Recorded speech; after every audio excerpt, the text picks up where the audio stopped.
everyone. I wanted to just take a few minutes to talk about COVID-19 and its relationship to children. Thankfully, we have seen children have not been impacted as significantly as adults, but as of early April, about 1 to 2% of the confirmed cases have been in the pediatric population, less than about 18 years of age. And there have been 3 related COVID deaths in children under 15 years of age. So while those numbers may not seem alarming, we know that every child is important. I do just want to take a few seconds to mention the young 5-year-old girl who passed away from complications of COVID. We know there were several other issues surrounding her exposure, but she did pass away from complications of the virus, leading to a meningitis, which of course is an inflammation of the brain and the spinal cord. So we know that a large number of pediatric patients have been asymptomatic, which is great for children, but we have to make sure we do all we can to keep our older population safe, keeping those grandparents as healthy as possible. So this is the time to really tap into your general practitioners, your pediatricians, your family practitioners, your internists, just to really make sure that you are aware and locked in if you need to be seen.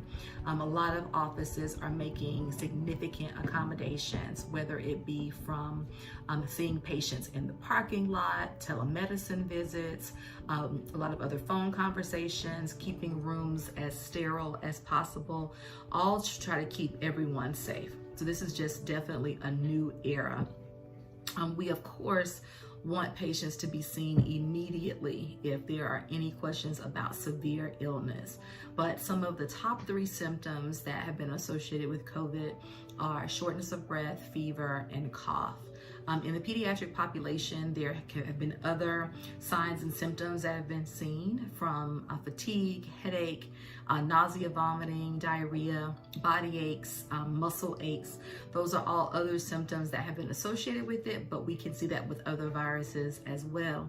This is also allergy season, so there are several people who have issues with sinuses and pollen exposure. So just knowing the difference will keep everyone healthy and safe.